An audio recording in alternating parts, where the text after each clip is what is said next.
Hermanos, el Señor nos bendiga en esta noche.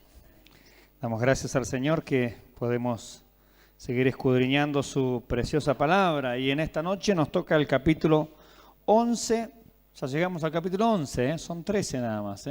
Pero este capítulo tiene sus particularidades porque nos va a hablar de muchos héroes de la fe, los cuales nos vamos a detener un poquito, no en esta noche, sino que vamos a hacer una parte introductoria dentro de este capítulo. Capítulo 11 de la carta a los Hebreos. Allí leemos la palabra del Señor que dice así: es pues la fe, la certeza de lo que se espera, la convicción de lo que no se ve, porque por ella alcanzaron buen testimonio los antiguos. Por la fe entendemos haber sido constituido el universo por la palabra de Dios, de modo que lo que se ve fue hecho de lo que no se veía. Hasta allí, porque luego va a continuar dándonos ejemplos de fe, ¿sí? Y eso lo vamos a ver con la ayuda del Señor la próxima predicación. Entonces, en esta noche vamos a ver esta parte introductoria que lleva por título El principio superior, la fe. Fíjese que, como en toda la carta a los Hebreos, nos viene hablando de las cosas mejores, las cosas superiores, ¿sí? No vamos a hacer un repaso nuevamente de todo lo que venimos hablando. Pero en este caso, siguiendo con esa analogía, vamos a ver el principio superior. ¿Y superior a qué? Bueno, superior al sistema de obras del Antiguo Testamento. El Antiguo Testamento tenemos que recordar que era un sistema que se basaba en las obras, ¿sí? El Antiguo Testamento decía, haz esto y vivirás. El problema es que nadie puede conformarse a las obras de Dios. Nadie puede conformarse a las demandas de Dios. O sea, lo que Dios pide, como dice Pablo, ¿no? La ley es buena, es benigna, es justa, es santa, es excelente, porque la ley es palabra de Dios. El único problema que haya la ley somos nosotros. Que nosotros no somos ni buenos, ni santos, ni justos, ni perfectos, ni capaces, no somos nada, sin Cristo estoy hablando, ¿cierto? Porque ya va a aparecer alguno, pero ¿cómo? Si nos dijo que nosotros somos santos y que somos justos. Sin Cristo, sin Jesucristo, no somos santos, no somos justos, no somos perfectos, no somos capaces, no estamos habilitados. ¿Por qué? Porque tenemos una ley en nuestro cuerpo, una ley que estamos hablando de una vieja naturaleza que me incapacita para poder cumplir la ley de Dios. Entonces, la ley es fantástica, la ley es maravillosa, pero la ley me mata. Allí tenemos eso que le llaman ahora emoji, ¿no?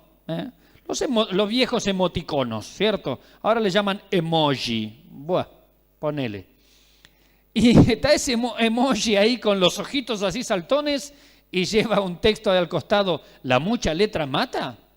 ¿Vio? Porque hay pentecostaloides que dicen, no, la mucha letra mata. O sea, si vos estudiás, eso mata, sí, mata la ignorancia, mata la flojera, mata la pereza, mata muchas cosas. Cuando uno analiza ese texto que está en la carta segunda a los Corintios, está hablando justamente de la ley, o sea, la ley de Dios, los 10 mandamientos, todo el conjunto de leyes, pero principalmente los 10 mandamientos, que es la ley moral, es la ley universal, quiere decir que es la ley que Dios dio para toda la humanidad. Vamos a hacer así un chiquitito de repaso. El Antiguo Testamento tiene 613 mandamientos, ¿verdad? Ya los contó. Amén. Bueno, si usted no los contó, sepa que el Antiguo Testamento tiene 613 mandamientos. Pero dentro de los 613 mandamientos hay 10 que son especiales. La pregunta sería, ¿por qué son especiales los 10 mandamientos al lado de los otros tantos que quedarían, ¿no? Los 603, digamos. Bueno, los 10 mandamientos tienen de especial porque es la ley universal. Eso es lo que Dios dio para toda la humanidad, no solo para Israel. Por eso se la llama también la ley moral.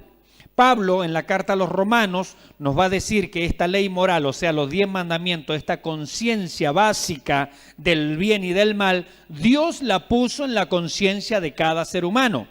Por lo tanto, ¿cómo va a juzgar Dios a la humanidad que no ha oído el Evangelio? ¿Cómo la va a juzgar? En base a los 10 mandamientos, porque esos 10 mandamientos Dios los puso en el corazón del hombre, ¿sí? Entonces, cuando Pablo está hablando de la mucha letra, está hablando de la letra escrita en tablas de piedra. A ver, memoria. ¿Cuál es la letra que en el Antiguo Testamento se escribió en tablas de piedra, hermanos inteligentes de la YEPI Bahía Blanca? ¿Cuál es? ¿Los 10 mandamientos. Ahí está. Entonces el pasaje es clarísimo. Pablo está hablando, la mucha letra mata, de los 10 mandamientos escritos en tablas de piedra. Esos 10 mandamientos representan el carácter santo de Dios. El problema es que nosotros sin Cristo no podemos cumplirlo. No hay modo, no hay manera de que uno no codicie. ¿Quién no codició? ¿Quién no mintió? ¿Quién no adulteró, aunque sea en forma espiritual, sirviendo a otros dioses? ¿Quién no sirvió justamente a otros dioses? Y toda la serie de los 10 mandamientos. O sea, no hay nadie que pueda conformarse a la ley de los 10 mandamientos que expresa el carácter santo de Dios. No hay persona. Entonces, mis hermanos, todo aquel sistema, aunque es buenísimo, aunque es fantástico, no puede salvar a nadie. ¿Por qué? No puede salvar a nadie porque no hay nadie que pueda cumplirlo. La ley dice, haz esto y vivirás. Pero nadie puede hacer eso. Entonces, ¿quién va a vivir? Nadie. Porque nadie puede vivir. Por eso venimos diciendo, hermanos, en varias predicaciones salió, que nosotros, la regla, escuche bien por favor, la regla de vida para la iglesia, la regla de vida para esta dispensación, estamos en la dispensación de la iglesia, la regla de vida para nosotros son las leyes expresadas en el Nuevo Testamento, particularmente, si bien usted halla en la Biblia que el Nuevo Testamento comienza allí con Mateo, en realidad, escuche bien lo que voy a decir, Mateo, Marcos, Lucas, Juan, nos van a hablar de la vida de Cristo, pero Cristo nació ¿bajo qué sistema? Bajo la ley, y Él vino a cumplir la ley. Por eso hay que tener cuidado. No todo lo que hizo Cristo tenemos que hacerlo nosotros. No todo lo que practicó Cristo tenemos que practicarlo nosotros. ¿Por qué? Porque Él nació bajo la ley y vino a cumplir la ley. Por lo tanto, las reglas de vida para la iglesia puntualmente, sin temor a equivocarnos, aunque en los evangelios, por supuesto, hay mandamientos para los creyentes y hay estilo de vida para el creyente, pero hay que saber discernirlos bien. Si usted no lo sabe discernir, va a caer en error. Por eso, como para no errarle, muchos autores dicen, a partir de la carta a los Romanos, que es la primera carta doctrinal, en adelante tenemos el estilo de vida de la iglesia. Y eso no significa que lo otro no sea palabra de Dios. Eso no significa que nosotros no hallemos mandamientos o leyes o enseñanzas para la iglesia en el resto. No significa eso. Significa que para no errarle, para que usted no se equivoque, a partir de la carta a los Romanos, esto lo voy a decir entre comillas, ¿sí se entiende? Entre comillas, a partir de la carta a los Romanos, usted va a hallar la serie de leyes para la iglesia, el reglamento, la forma, el estilo de vida de los creyentes. ¿Se entendió lo que estoy diciendo? Parece complicado, pero no lo es si usted tiene paciencia, así que téngame paciencia. Yo dije todo esto entre comillas, ¿cierto? Porque como estas predicaciones después se suben a YouTube, no va a aparecer alguien diciendo, oh, en la IEP de Bahía Blanca enseñan que el resto no es palabra de Dios. No, nunca dijimos semejante barbaridad. No, toda la Escritura es inspirada por Dios. Toda, desde Génesis a Apocalipsis, es inspirada por Dios y es útil para enseñar, para redarguir, para instruir en justicia. Pero no todas las leyes que figuran en la Biblia son aplicables directamente a nosotros como iglesia. Hay muchas leyes que son aplicables a Israel, porque para Israel fueron dadas. Bien, entonces, y si usted quiere hacer un repaso de esto, le recomiendo allí en YouTube, tenemos una predicación que se llama Los cristianos y la ley. Ya lo predicamos esto. Cuando predicamos el libro de Proverbios, ¿algunos se acuerdan de eso? ¿Sí? Usted lo busca allí, algunos dicen, no me acuerdo nada, pastor. Bueno, vaya a YouTube, ahí pague un arancel de $10,000 a la IEP y vaya. No, es gratis, hermano. Vaya a YouTube y busca allí Los cristianos y la ley, está la parte 1 y está la parte 2, y allí justamente hemos predicado cuál es nuestra relación en relación a la ley. Entonces aquí, mis hermanos, tenemos este principio superior. Entonces, en el Antiguo Testamento, de acuerdo a la división clásica, entre Génesis y Malaquías, usted encuentra que el principio y la norma de vida es cumplir la ley. Ya dijimos, nadie puede cumplir la ley porque no está uno capacitado, no está regenerado, no está transformado. El Espíritu Santo no habitaba en las personas en la antigua dispensación, ¿cierto? Entonces no se puede hacer eso. Entonces viene este principio superior. ¿Qué nos enseña la Biblia a partir de Jesucristo? Que el estilo, la norma, el principio de vida, cómo se manejan los creyentes es por la fe. Es por la fe. Simplemente por la fe. Pero vamos a tener que aclarar qué es la fe. ¿A qué fe nos referimos? Bueno, entonces, el principio superior es la fe, ya dijimos aquí como título del mensaje. Veamos la afirmación, versículo 1. Es pues la fe la certeza de lo que se espera, la convicción de lo que no se ve. Y varios autores concuerdan en esto. Más que una definición, esta es una descripción de la fe. No es una definición técnica, sino que en realidad la está describiendo, está diciéndonos cuáles son las cualidades y las características de la fe, más allá de darnos una definición filosófica.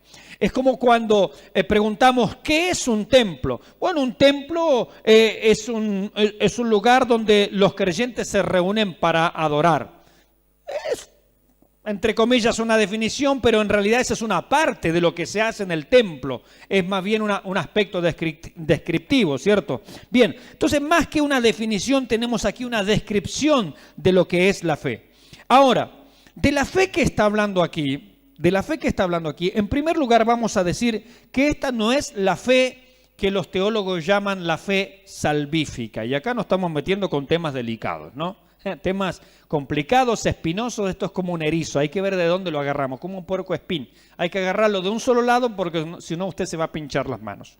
Bien, ¿qué es la fe salvífica? Me estará preguntando alguno con sus ojos así de chino. ¿Vio que los chinos todos miran con desconfianza, así los ojos cerrados te miran? Parece que siempre desconfían de vos. Bueno, la fe salvífica es la fe que conduce justamente a la salvación, así lo definen algunos teólogos, ¿no? Es aquella fe que conduce a la justificación. Justificados, pues, por la fe tenemos paz para con Dios. Entonces, la fe salvífica es aquella fe, y ahí viene la discusión. Algunos dicen provista por Dios, absolutamente provista por Dios, y el hombre no interviene nada, y ahí viene la discusión arminiano-calvinista, bueno, en cuestiones teológicas, pero vamos a tratar de ir explicando brevemente estas cuestiones. Entonces, aquí no estamos hablando de la fe que conduce a una persona a la salvación. No estamos hablando de esa fe. Hay algunos que dicen que la fe es un don de Dios. Y esto, por supuesto, es cuestionable en algún sentido.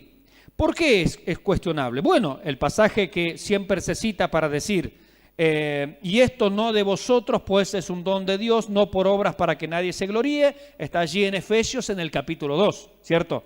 Ahora, cuando uno hace un análisis puntual del texto, el texto dice, y esto no de vosotros, pues es don de Dios, en realidad se está refiriendo a la gracia, no a la fe. Pero muchos autores lo aplican a la fe y no a la gracia. Hermanos, hay una línea de pensamiento, que enseña esto. El hombre es incapaz de creer, el hombre no puede creer. Entonces Dios le tiene que regalar la fe. A ver si me siguen este argumento. Yo le estoy dando el argumento de algunos predicadores. Algunos predicadores dicen, el hombre es incapaz de creer, el hombre no puede creer. ¿Por qué? Porque Efesios 2 también dice que está muerto en delitos y pecados. Y la conclusión que ellos hacen es, ¿un muerto puede creer? ¿Cuál es la respuesta? No. ¿Un muerto puede hablar? No. ¿Un muerto puede recibir a Cristo? No. ¿Un muerto puede levantar las manos y pasar al frente? No. ¿Un muerto puede hacer lo que se llama clásicamente la oración del pecador? No. ¿Un muerto qué puede hacer? Nada, porque está muerto, ¿cierto? Bueno, el problema de esta argumentación, ¿sabe cuál es? Que la Biblia está hablando de el espíritu de la persona y no de el resto de la persona. O sea, cuando la Biblia dice que nosotros y la humanidad sin Cristo estábamos muertos en delitos y pecados, ¿a qué parte nuestra se refiere? ¿A nuestro cuerpo? No. ¿A nuestra mente? No. ¿A nuestras emociones? No. ¿A nuestra voluntad humana? No. ¿A qué se refiere? Solamente se refiere a nuestro espíritu. Nuestro espíritu estaba muerto en delitos y pecados. Pero usted, yo le hago una pregunta sencilla. Antes de recibir a Cristo, ¿usted pensaba sí o no? ¿Sí? ¿Usted hablaba sí o no? ¿Usted podía levantar la mano sí o no? ¿Usted podía caminar hasta un templo, el que sea? ¿Podía sí o no? En general sí, cierto, salvo a alguien que esté lisiado, pero y si no te llevan, listo. O sea, usted podía, usted tenía sentimientos, usted podía elegir a quién va a votar, a quién no va a votar, a qué iglesia ir, a qué iglesia no. ¿Usted podía hacer eso? ¿Verdad que sí?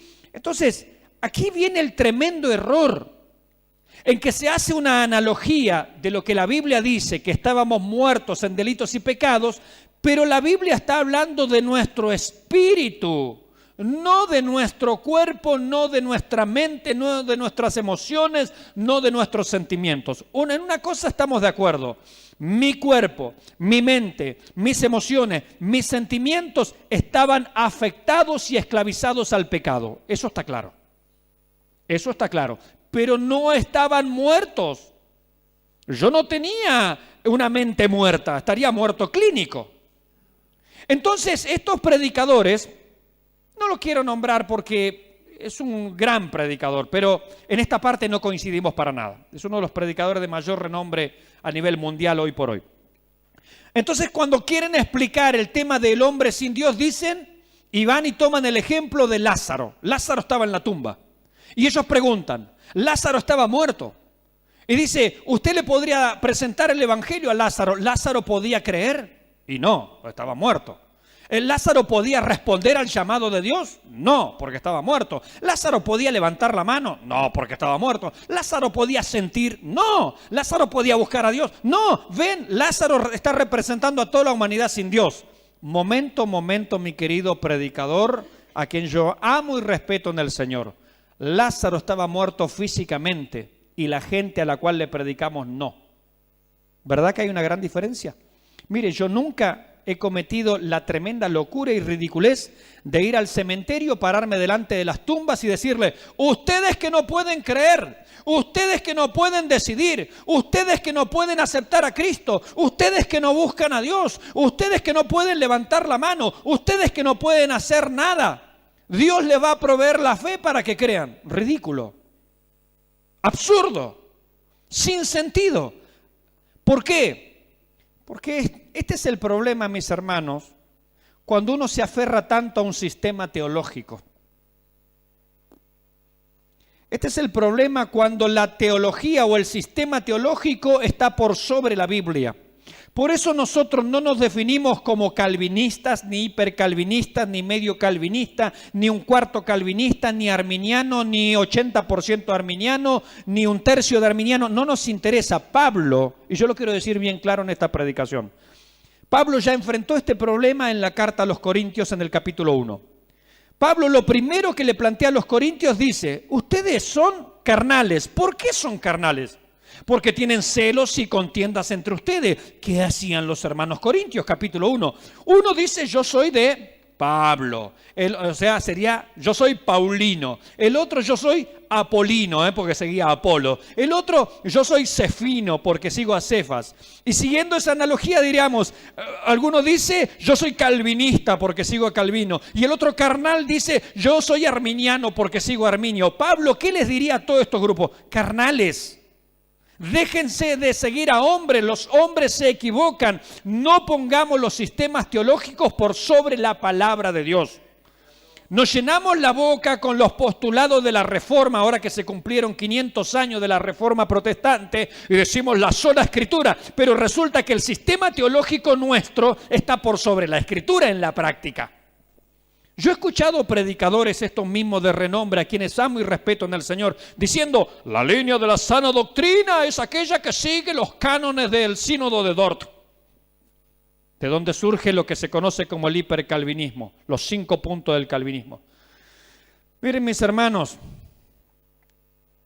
Todos los grupos cristianos, todos, absolutamente todos, tienen un muerto en el ropero. Y el sínodo de Dort tiene varios en el ropero. Yo no me atrevería de cometer semejante locura de decir, no, porque nosotros los pentecostales, mire, los pentecostales hemos cometido cada ridiculez históricamente y lo sabemos. Y yo sigo siendo pentecostal, pero no hago una apología del pentecostalismo. El pentecostalismo tiene sus cosas buenas y sus cosas malas. ¿Cuántos dicen amén?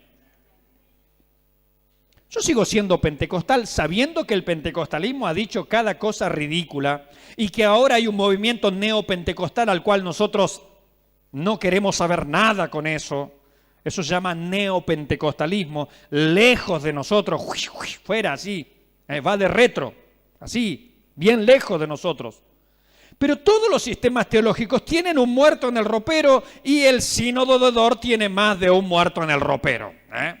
Apenas terminado el sínodo, ahí de donde sale este grupo, ¿no?, que se atribuyen la sana doctrina a ellos mismos, resulta que son tan sana doctrina que comenzaron a matar gente, a matar a otros cristianos, a otros protestantes, porque no coincidían con su sana doctrina.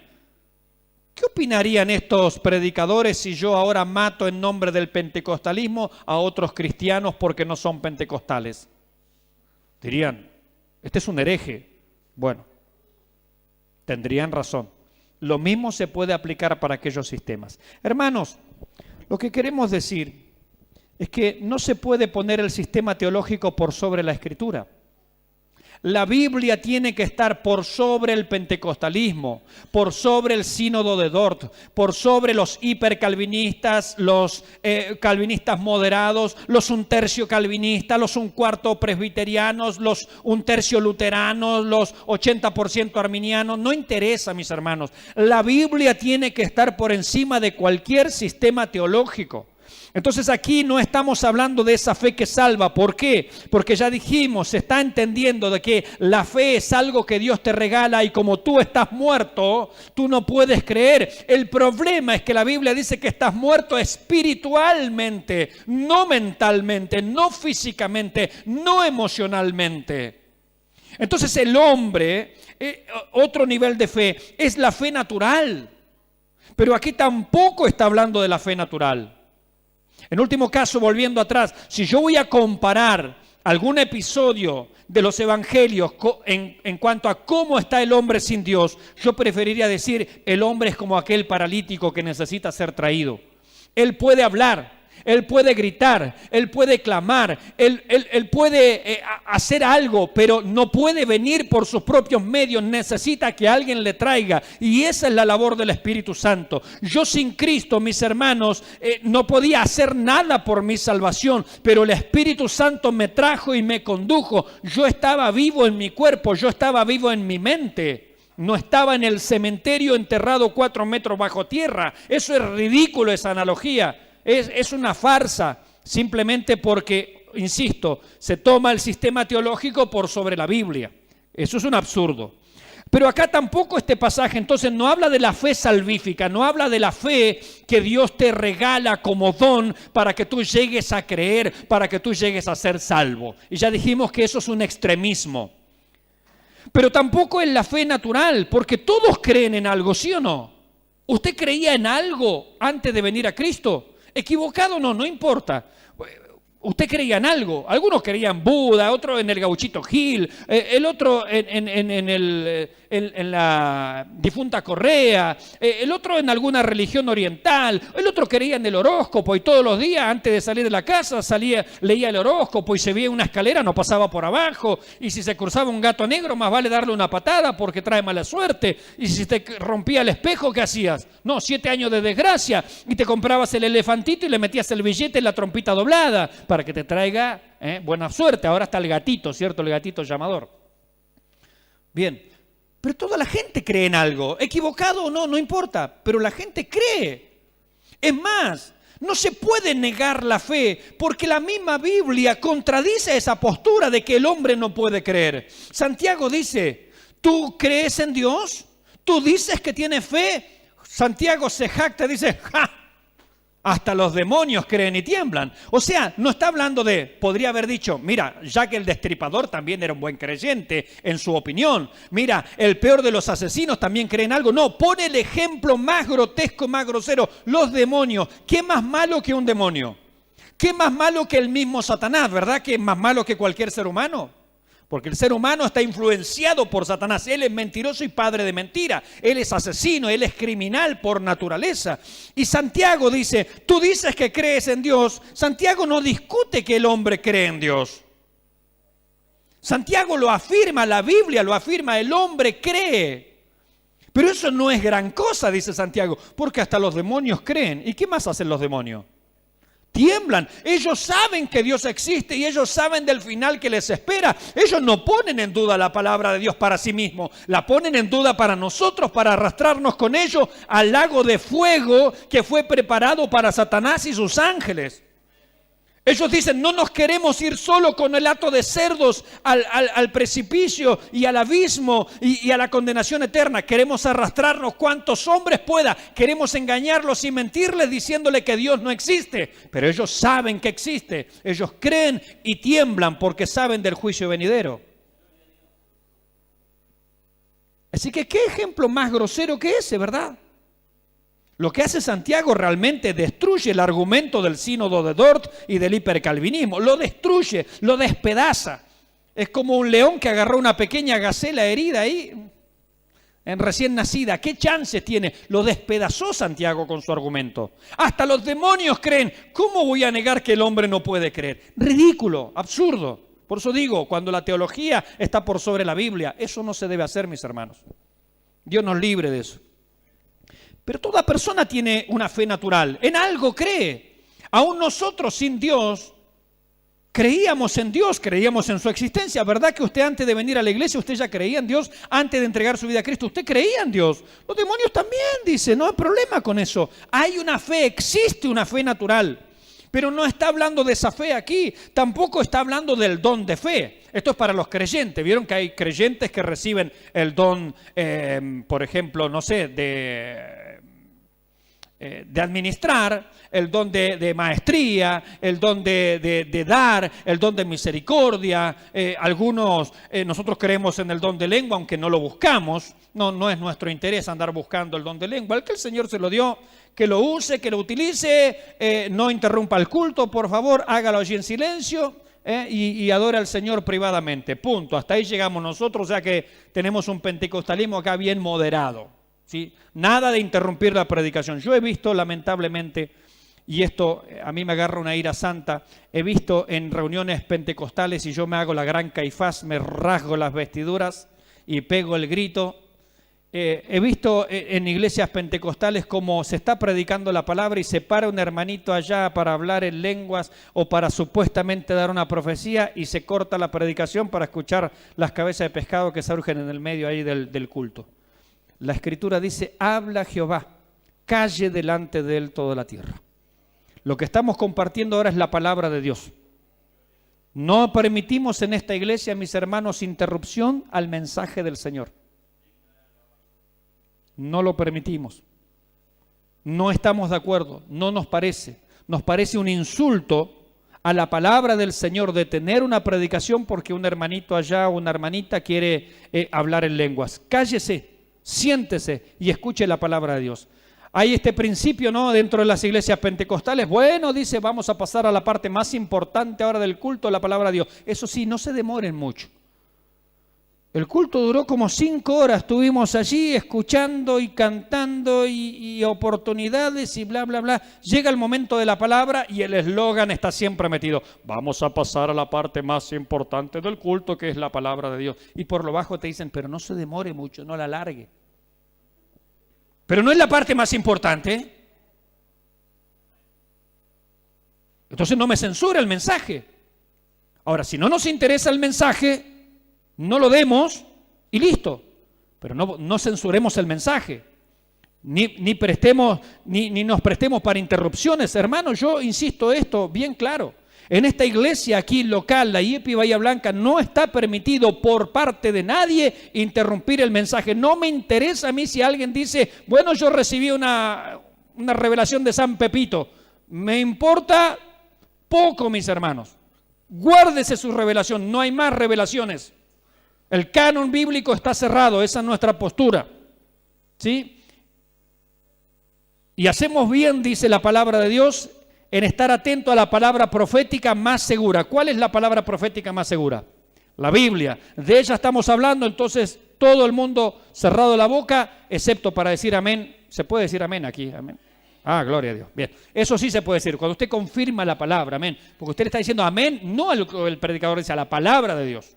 Hermanos, con esto estamos sentando nosotros una línea de conducta y una línea ética y una línea doctrinal, hermanos, que es muy importante tenerla en cuenta. Después en internet repase, por favor, este mensaje. Entonces tampoco estamos hablando aquí del don de fe, del don que mueve montañas. Ese don que algunos hermanos en la iglesia, me encantó estos días, escuchaba a un predicador actual, muy buen predicador, Sugel Michelén, y le hicieron una pregunta. Dice, ¿usted cree que los dones del Espíritu Santo están activos? O sea, eso se llama continuismo. Y los que dicen que no, se llama cesacionismo, o sea, que cesaron. Y él dice, y qué respuesta muy buena, me encantó la respuesta de Sugel Michelén. Él dice, yo soy cesacionista, aunque Dios no lo es. Qué buena. Qué maravilla. Dios sigue actuando, Dios sigue obrando. Amén, gloria a Dios. Que me encantó el equilibrio, me encantó eso, ¿no? Nosotros no estamos buscando en esta iglesia lo espectacular, el movimiento, la sensorialidad, si sentí, si no sentí, que el rayo que me cayó, que el rayo fugaz, que se me erizaron los pelos de la espalda y de la nuca. Hermanos, si eso pasó o no pasó, son 20 aparte. Nosotros estamos buscando lo que dice la palabra del Señor. Queremos buscar su rostro en oración, queremos estar atentos a su palabra. Después, si usted siente o no siente, eso son 20 aparte. Usted va a sentir una cosa, el otro sintió otra. Una vez yo le conté que estuvimos en una reunión, habíamos un par de pastores, una charla así informal, y uno dijo, no, yo cuando me convertí sentí tal cosa, el otro vio no sé cuánto, el otro vio una luz al final del túnel. Yo le dije, yo la verdad no vi nada. Pero la Biblia dice, bienaventurado el que no vio y creyó. O sea que yo soy bienaventurado. Los otros no, porque ellos vieron para creer. Yo no necesité ver para creer. Yo creí. Aquel que justifica al impío por la fe en Jesucristo el Señor. Bendito sea su nombre. Entonces aquí no está hablando del don que mueve montañas, del don de fe. Tampoco está hablando del conjunto de libros canónicos. Porque la carta de Judas dice, la fe dada una vez a los santos. Y él se refiere al conjunto de libros. Esta es nuestra fe, ¿verdad? El conjunto de libros es nuestra fe, por lo cual nosotros nos regimos. Tampoco está hablando de eso. Tampoco está hablando de la fe que tiene el ser humano, que es excitada por el Espíritu Santo para producir la conversión, porque el hombre sí puede creer. Yo no estoy diciendo que el creer del hombre alcanza para la salvación, pero el hombre sí puede creer. Pablo le dijo claramente al carcelero, varones, pregunta él, ¿qué debo hacer para ser salvo? ¿Qué debo hacer? ¿Cuál fue la respuesta de Pablo? Cree. Él no le dijo, bueno, espera a que Dios te dé el don de fe, porque si Él no te da el don de fe, tú nunca vas a ser salvo. No le dijo eso Pablo. No forcemos la Biblia a decir lo que la Biblia no dice. La Biblia dice claramente, Pablo le dijo, cree, tú tienes que creer. Cree en el Señor Jesucristo y serás salvo tú y tu casa. El hombre cree en Jesucristo, el hombre cree en Dios, el hombre puede creer en la cruz del Calvario. Dios tomará esa pobre fe, esa débil fe, esa fe que no alcanza, esa fe que es más bien un acto de obediencia. Y el Espíritu Santo, como aquellos amigos que tomaron al paralítico, los lleva a los pies de Cristo y el hombre es transformado y el corazón es convertido. Pero el hombre puede creer, no neguemos que el hombre puede creer, porque la Biblia enseña eso. La Biblia enseña ambas cosas. Dios toca tu corazón para que creas. Está el caso de Lidia, y Dios abrió su corazón para que estuviera atenta a las palabras de Pablo. Pablo va a decir, no es de todo la fe, y así hay pasajes que nos dicen que Dios actúa dando la fe, pero también hay un montón de pasajes, tantos o más que los otros, donde nos dice que nosotros debemos creer al Evangelio, que nosotros debemos arrepentirnos y Dios va a actuar. Amén. O sea que Dios nunca nos quita nuestra responsabilidad. ¿Usted puede creer? Sí. ¿Le alcanza su fe? ¿Le alcanza como para ser salvo? No. El Espíritu Santo actuará. El Espíritu Santo se moverá y le dará vida a su espíritu. Porque su fe, la que usted deposite y la que yo deposité en el Señor, fue una fe emocional, fue una fe intelectual, fue una fe que fue una respuesta más bien de obediencia, y el Señor mira esa intención que hay allí, esa necesidad. Él es movido a misericordia, el Espíritu Santo a través de la palabra viene, actúa, excita esa fe, le da vida y se produce la transformación del alma. Claro, algunos me criticarán con las viejas discusiones, bueno, eso es una cooperación de la gracia. Yo no estoy hablando de cooperación, yo estoy hablando de un acto de obediencia del hombre. El hombre no coopera en la salvación, pero el hombre puede obedecer a lo que Dios está diciendo. Si Dios dice y manda que yo me arrepienta, ¿qué debo hacer? Arrepentirme, y Él va a actuar. La salvación es de Dios, pero nunca se quita la responsabilidad humana. Tampoco estamos hablando de la fe, ni tampoco estamos hablando de niveles de fe. Vio que el Señor le dijo a una mujer, oh mujer, grande es tu fe, hágase como tú has pedido, como tú quieres, como tú dices. Y a los discípulos, ¿qué les dijo? Hombres de poca fe. Hay gente que tiene mucha fe, hay distintos niveles de fe. Ahora le nombré un montón de casos de la fe, el asunto es que aquí no está hablando de ninguno de ellos. Y usted me dirá, ¿y de qué está hablando entonces? Por Dios, pastor, hágala corta.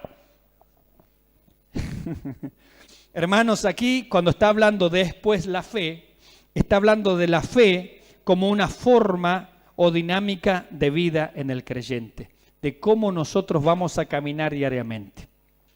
Cómo nuestro estilo de vida, a qué nos aferramos, cómo lo vivimos, cómo lo enfrentamos, cómo caminamos. Está hablando de la fe como una forma natural de vivir. Vivimos en la fe de Jesucristo. Santiago va a decir, la fe sin obras es muerta. La fe sin obras es muerta. También él dice que muéstrame tu fe sin tus obras y yo te mostraré mi fe por mis obras. O sea, le está diciendo, tú tienes que caminar en la fe. Terminó el capítulo anterior, dice, más el justo vivirá, o sea, caminará, se guiará constantemente. ¿Por qué? Por lo que ve, por el milagro, esperando tu próximo milagro, esperando lo sobrenatural, esperando lo hiper, mega natural. No.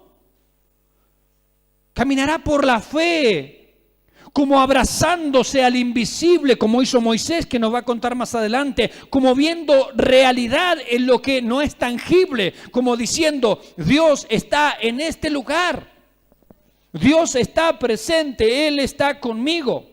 Pablo dice, lo que ahora yo vivo en la carne, ¿lo vivo en qué? En la fe del Hijo de Dios. O sea, mi estilo natural de vida es caminar por la fe. No camino por las obras, no camino esperando ver cosas, no, yo las veo por la fe, primero tengo fe, primero creo, para mí son una realidad y eso es lo que va a explicar el pasaje. Mire lo que dijo en una ocasión Vernon McGee.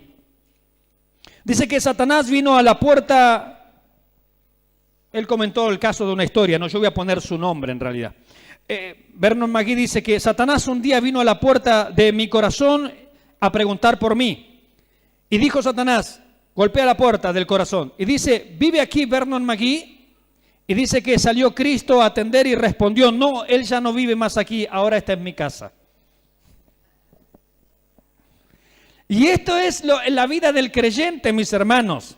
Viene el maligno a preguntar, ¿vive aquí Mabel? Y atiende el Señor Jesucristo, no, ella no vive más aquí, ahora está en mi casa. Y Pablo justamente va a decir esto. No, yo ya no vivo ya este cuerpo no está habitado por Pablo, está habitado por Jesucristo. Él es mi estilo de vida, en Él me muevo, Él gobierna, Él controla todo mi ser, bendito sea el nombre del Señor. Él, el Señor Jesucristo, es el nuevo propietario de esta habitación terrenal.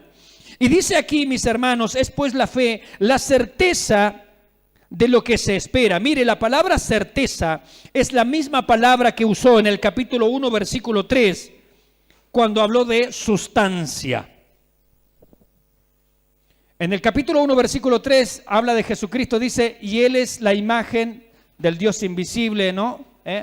Habla acerca, justamente, lo quiero leer aquí textual para no equivocarme. Versículo 3 dice, el cual siendo el resplandor de su gloria y la imagen misma de su sustancia, está hablando de Jesucristo. Y es la misma palabra que usa aquí, que se traduce por certeza. Es la palabra también sustancia. Entonces Entonces, certeza tiene que ver con la realidad o sustancia. Esto implica que es la base o el cimiento para nuestra vida. La fe es el cimiento o base de apoyo que hace real lo porvenir como si ya lo tuviéramos presente. Leo de nuevo.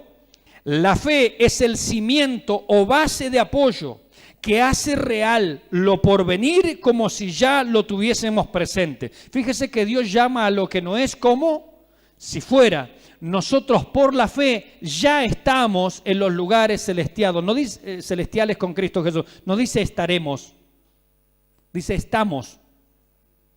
Estamos ahora. Y usted dice, pero yo estoy sentado acá abajo. Pero la fe dice, está sentado allá arriba. La fe hace real lo porvenir.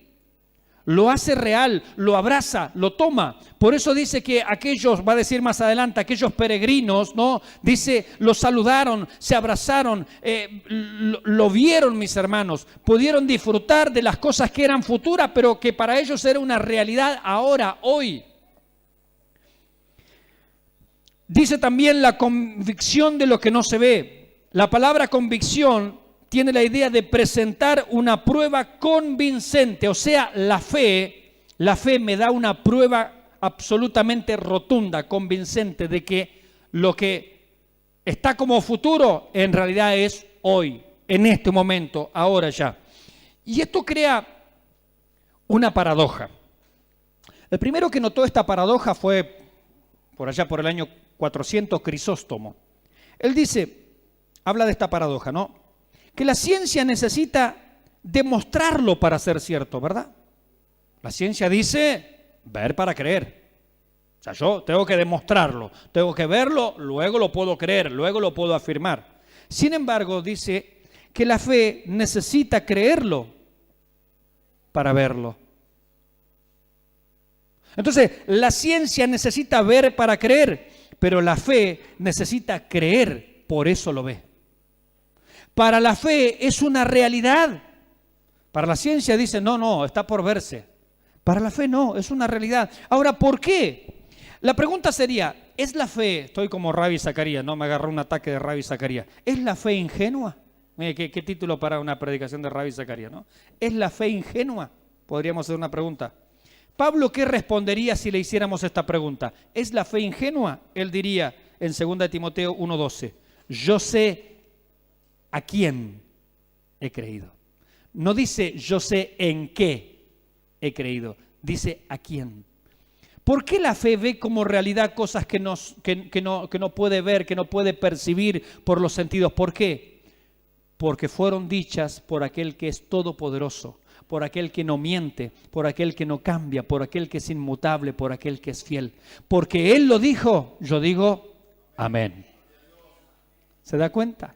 La fe está basada no en algo, no en esa ciudad venidera. La fe no está basada no en el reino milenial. La fe no está basada en lo que Dios tiene para mí en el cielo. La fe no está basada en nada de eso. La fe está basada en quién lo dijo.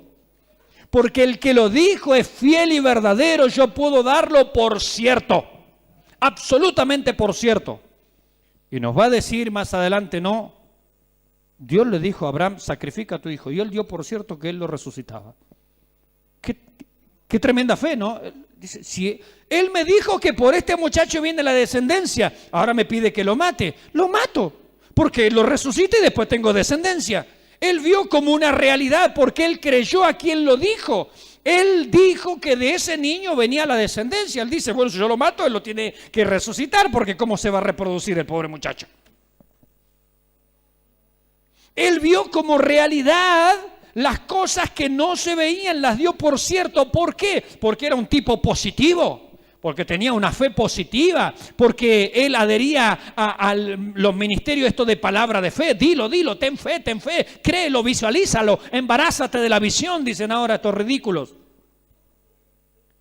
Abraham no era un tipo positivo, él creyó a quien lo dijo, él conocía de dónde salieron esas palabras. Si la boca del Eterno, del Todopoderoso, del Shaddai, del Todo Suficiente, de aquel que es Dios majestuoso, incambiable, si Él lo dijo, Él lo hace.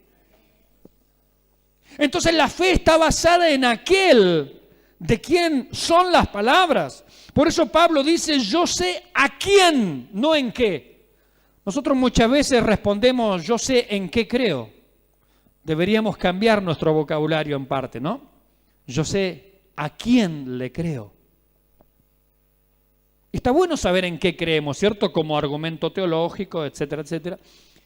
Pero sobre todo hay que conocer a quién dijo esas palabras. ¿Quién es el que las dijo? ¿Quién es el que me dijo, he aquí yo estoy con vosotros todos los días hasta el fin del mundo? ¿Quién lo dijo? Aquel que estuvo muerto y he aquí que vive por los siglos de los siglos. Aquel que no lo pudo retener ni la muerte, aquel que venció al diablo, al pecado, a la cruz, al imperio romano, a Pilato, al sistema farisaico. Venció absolutamente todo, mis hermanos.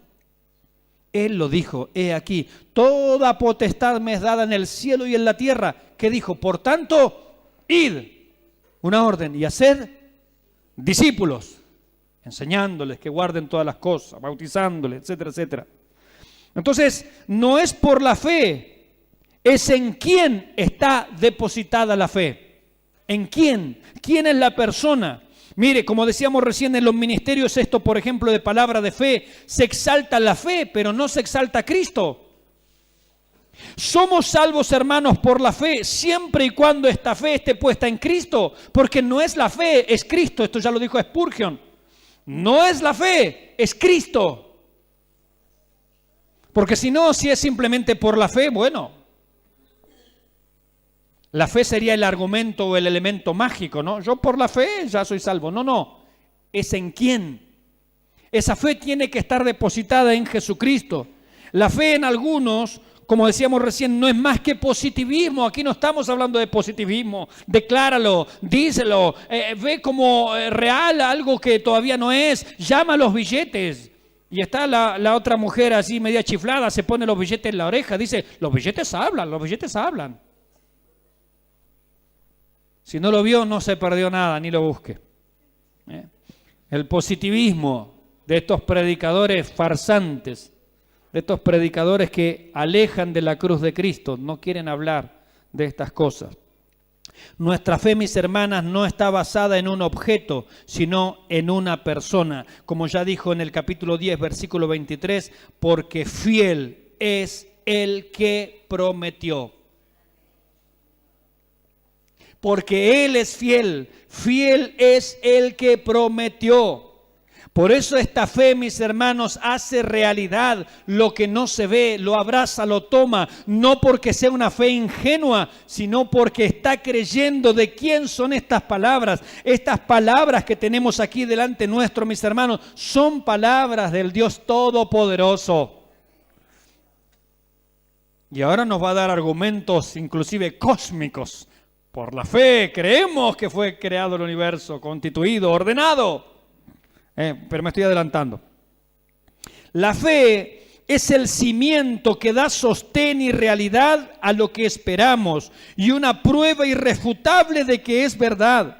Pero esa fe está puesta sobre la roca inamovible de los siglos y no en arenas movedizas, mis hermanos. Porque alguno podría decir, bueno, simplemente yo tengo que tener mucha fe y ya alcanzo la salvación. No, no, tu fe tiene que estar puesta. La fe es el cimiento donde tienes depositada tu esperanza. Pero tu fe, ¿en dónde está depositada? En la roca. O sea, mi fe sostiene la esperanza que tengo. La esperanza de gloria, pero ¿en qué está depositada esa fe? Está depositada en la roca. La fe es el cimiento de nuestra esperanza, pero nuestra fe tiene que estar arraigada en la roca eterna de los siglos, mis hermanos, la roca inamovible. Si usted deposita su fe, pero el cimiento abajo de su fe es arena movediza, ¿qué va a pasar con su casa? Se va a caer, se va a venir abajo, porque no es, insisto, el asunto de la fe, sino en quién está depositada esta fe. Uno podría tener mucha confianza en un GPS, pero si se echa a perder, por más que usted le ponga las coordenadas, usted pone allí las coordenadas, pero el objeto está malo y le lleva para cualquier otro lado. Nuestro Señor, Él no pierde nunca el camino, más Él dijo, yo soy el camino y la verdad y la vida, y nadie va al Padre si no es por mí. Los creyentes deberíamos decir, la Biblia lo dice y a mí me basta. Dígale al que está al lado, la Biblia lo dice y a mí me basta. Miren, un tiempo en que las iglesias se manejan tanto por lo sentiste, lo experimentaste, lo palpaste, lo tocaste, lo viste, te tocó el rayo, te tocó el trueno, sentiste la electricidad, te agarró la borrachera espiritual, el espíritu de la risa y cuántos espíritus inmundos que citan que andan dando vuelta por allí, porque son esos espíritus inmundos, la Biblia no habla nada de eso. Pero nosotros deberíamos decir como dijo el Señor, escrito está, me basta. Está escrito, me basta. Por eso no andamos buscando milagros. Somos pentecostales raros nosotros, ¿eh? ¿Verdad que somos raros? Nunca hicimos una campaña que diga afuera, campaña de sanidad y milagro a lo pentecostal. No, porque no andamos buscando milagros. Dios puede hacer milagros. Él no es cesacionista, Él es continuista. Él hace milagros cuando Él quiere. ¿Cuántos dicen amén? Si Él en esta noche quiere hacer milagro, Él lo puede hacer. Si Él en esta noche quiere sanar el cáncer, Él lo hace. Si Él en esta noche quiere levantar paralíticos, Él los levanta. No hay ningún problema, mis hermanos. Él no es cesacionista. Él continúa trabajando. Jesús dijo, yo trabajo y mi Padre hasta ahora trabaja. Él no ha cesado de trabajar. Él sigue, mis hermanos, donde hay un corazón contrito y humillado, Él tiene misericordia. Él es movido una vez más para extender su mano de amor, de bondad, para levantar a aquel que está quebrantado de corazón, para curarlo, para vendarlo, para darle vida eterna. Él sigue trabajando, bendito sea su nombre. Así es que los creyentes deberíamos decir más, la Biblia lo dice y a mí me basta. El escrito está versus el sentir, ver, tocar, experimentar. Ven y recibe tu milagro. Miren, si no recibiste nada, no importa. Es preferible entrar al reino de los cielos manco, cojo, ciego, tuerto, enfermo, pero entrar a la gloria del Señor, que con ambos miembros sanados en cualquier campaña milagrera, mis hermanos, irse al infierno, porque nunca te predicaron del arrepentimiento, del perdón de pecado, de la transformación del alma. ¿Verdad que es preferible irse enfermo al cielo? Tenemos hermanos entre nosotros que enfermos se fueron al cielo y están en la presencia del Señor. Nuestro hermano Manuel, un problema de diabetes. Nuestro hermano Gustavo, un problema de que necesitaba un trasplante de riñones. Están en la presencia del Señor, se fueron con sus problemas de salud. Nuestro hermano Ángel Vidal, un hombre tremendo del Señor, que también se fue con sus problemas de movilidad allí en sus últimos días, en sus últimos meses. Y sin embargo se fueron a la presencia del Señor. No importa si Dios te sana o no te sana. La fe no necesita un milagro, mis hermanos. Ya dijimos en predicaciones anteriores, los que andan buscando milagro es porque no creen. No creen en aquel que habló, no creen en aquel que dijo, no creen en aquel que es inmutable, en aquel que es fiel y verdadero. No necesitamos, hermanos, un milagro. Si Dios lo hace, gloria a Dios. Bendito sea su nombre. Creemos en milagro, claro que sí, pero que lo haga Él cuando Él quiera. En esta iglesia no decimos, bueno, ahora van a pasar las profetas adelante y las vamos a ungir y que comiencen a hacer su danza y su show allí, a pasearse por entre las bancas. Mire, el Espíritu Santo si va a sanar no necesita que yo le dé permiso, al contrario, Él es Señor de la iglesia. Él está por sobre nosotros, Jesucristo es cabeza de la iglesia. Él no necesita mi autorización para moverse. ¡Qué absurdo es esto! Darle autorización al Espíritu Santo para que se mueva. ¿Desde cuándo? Pobre sujeto que estás al frente. ¿Desde cuándo nosotros podemos darle órdenes al Espíritu de Dios? ¿Desde cuándo nosotros al Señor que es cabeza de la iglesia, que la compró y la ganó al precio de su propia sangre, le vamos a decir, bueno Señor, a partir de este momento, en este horario del culto, tú tienes permiso para actuar? Pero faltaba más. Qué ridículo. Dios puede estar sanando en esta hora. Dios ha sanado a personas en este lugar en una santa cena. Yo me acuerdo. Pero lo hace cuando Él quiere. Cuando Él quiere. ¿Con quién quiere? Como quiere, por las razones que solamente Él sabe muchas veces. Pero Él lo hace. Y para la gloria de su nombre. ¿Y sabe qué? Él no lo publica ni en el Facebook, ni en la Nueva Provincia, ni en el Instagram, ni manda una cadena de WhatsApp. Difunde este mensaje, sanea a alguien en la IEPI de Bahía Blanca, firma el Señor Jesús. Envíalo a 10 de tus contactos. Algunos se piensan que Dios está buscando propaganda nuestra. Señor amado, su nombre santo es admirable. Jacob le dijo, dime tu nombre. ¿Por qué preguntas por mi nombre que es admirable? Su nombre es admirable, Él no necesita propaganda nuestra, mis hermanos. Más de una vez mandó a callar a la gente, no digas nada. Otras veces lo mandó a decir, ve y públicalo, la misericordia, porque si es evangelístico, sí, pero si es para fama de la iglesia y para orgullo y vanagloria de los predicadores o evangelistas o de la iglesia, ¿para qué publicarlo? Cuando es para vanagloria no tiene ningún sentido, mis hermanos. En segundo lugar, veamos este principio superior, la fe, su atestiguación. Versículo 2. Porque por ella alcanzaron buen testimonio los antiguos. Bendito sea el Señor. Mire, dice que por la fe alcanzaron buen testimonio, no alcanzaron por las obras. ¿Se da cuenta? Porque en el Antiguo Testamento el sistema era por obras. Haz esto y vivirás, decía la ley. Pero ellos no alcanzaron buen testimonio por las obras, alcanzaron buen testimonio ¿por qué? Por la fe. Ellos se aferraron. Por la fe dieron las cosas por hechas.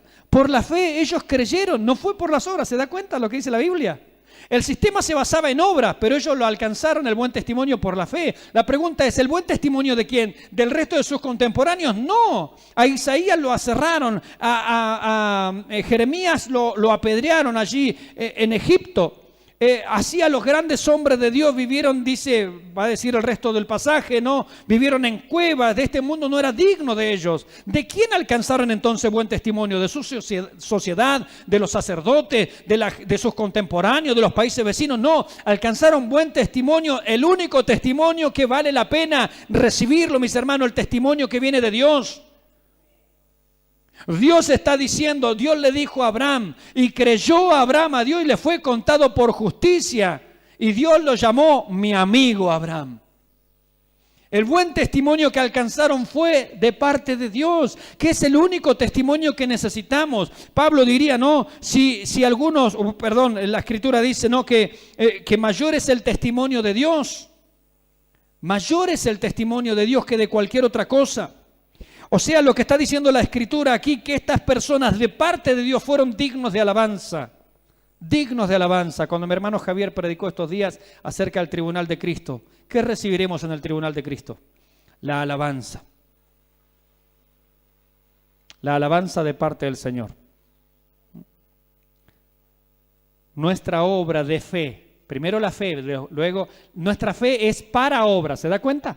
En el catolicismo es obra para salvación, la obra que conduce al cielo. Acá nosotros como protestantes es fe que produce obras. Es fe que conduce al cielo, pero esta fe produce obras, como dice Santiago, ¿no? Y en el tribunal de Cristo recibiremos la alabanza de parte del Señor. ¿Por qué? Por la fe. Porque nuestra fe llevó a nuestras vidas a obrar, a accionar, a caminar en fe, a servirle al Señor. Y dicen los antiguos, ¿quiénes son los antiguos? Los patriarcas, los hombres y mujeres del Antiguo Testamento. Dios dio alabanza de ellos. Dios, y en la próxima predicación seguiremos viendo acerca de esos personajes, ¿no? Y en el versículo 3, ya cerca del final, dice, por la fe entendemos haber sido constituido el universo por la palabra de Dios, de modo que lo que se ve fue hecho de lo que no se veía, mis hermanos. Y dice aquí, esa atestiguación, bueno, en primer lugar estaba marcado allí en los hombres, ¿no? Por la fe alcanzaron buen testimonio. ¿Quiénes? Los patriarcas, los antiguos, ¿cierto? Y ahora lo vemos en cuanto a la creación. Dios atestigua la fe en la misma creación. Dice, por la fe entendemos. La fe, mis hermanos, no carece de razones. Nuestra fe no es una fe ilógica, es lo más lógico que hay, confiar en el Dios todopoderoso, inmutable e incambiable. En el que es fiel y verdadero. No es lógico, no es razonable confiar en alguien así. Claro, nuestra fe no es ilógica, no es un sinsentido, no es ridícula, no es absurda. Por la fe dice haber sido constituido el universo. Literalmente la palabra ahí, constituido, es las edades, o universo, las edades. Rairi dice, la preparación de todo lo que los sucesivos periodos de tiempo habrían de contener. O sea, cuando está hablando de aquí el universo, en realidad está hablando de las edades. Por la fe, dice, creemos haber sido constituido las edades, o sea, los tiempos sucesivos, los cronogramas, el orden, las edades, todo lo que Dios iba a hacer como su plan a futuro. Dios lo ha creado, Dios lo ha hecho. Se trata entonces de la organización de todo lo creado y su disposición para un propósito específico. La sola palabra de Dios hizo esto posible. Dios en el principio ordenó todas las cosas, mis hermanos. La pregunta que surge es, si Él puede ordenar el cosmos, ¿podrá ordenar y controlar los aspectos de la vida nuestra en las cuales nos hallamos envueltos? Si Él puede ordenar el cosmos, puede ordenar las edades, puede planificar todas las cosas a nivel sideral, astronómico, ¿podrá Él tener control de nuestra vida? Es lo que le está diciendo aquí a los hermanos hebreos. No, porque nos la estamos pasando mal, queremos volvernos para atrás, queremos volver al judaísmo y seguir con las prácticas antiguas porque la verdad está difícil acá en el Evangelio. El autor a los hebreos le está diciendo, si Dios ordenó el cosmos, si Dios ordenó todas las edades, si Él planificó todos los tiempos, la pregunta que subyace ahí, ¿no podrá Él estar en control de tu propia vida? Si Él controla los planetas, las galaxias, si Él controla todo, mis hermanos, ¿no estará en control de nuestras cosas? ¿No podrá Él preocuparse de nosotros? Mis hermanos, y para finalizar ya, el justo puede perseverar, vive por fe, confía, ve como real lo prometido que está adelante, pone sus ojos en Jesús, autor y consumador de la fe. Todo lo que hoy viva está basado en un plan sistemático y armónico que Dios ha diseñado para bien de los que le buscan. Dios está en control. Nuestra fe, mis hermanos, no es la caja mágica, no es la lámpara de Aladino.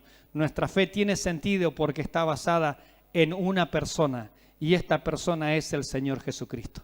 Sigamos confiando en Él, sea cual sea la circunstancia que podamos llegar a vivir, mis hermanos, no miramos para atrás. ¿Cómo terminó el capítulo anterior? ¿Por qué empezó a hablar ahora acá de la fe? Porque dice, más el justo por la fe, confiando en este Dios que ha hablado, en el Señor Jesucristo que ha prometido. Por Él va a vivir, por Él se va a aferrar a las realidades futuras como ya presente. Dice y no retrocede. No vuelve para atrás, sigue adelante. Puso su mano en el arado, no miramos para atrás. Hermanos, le agradecemos al Señor por su palabra.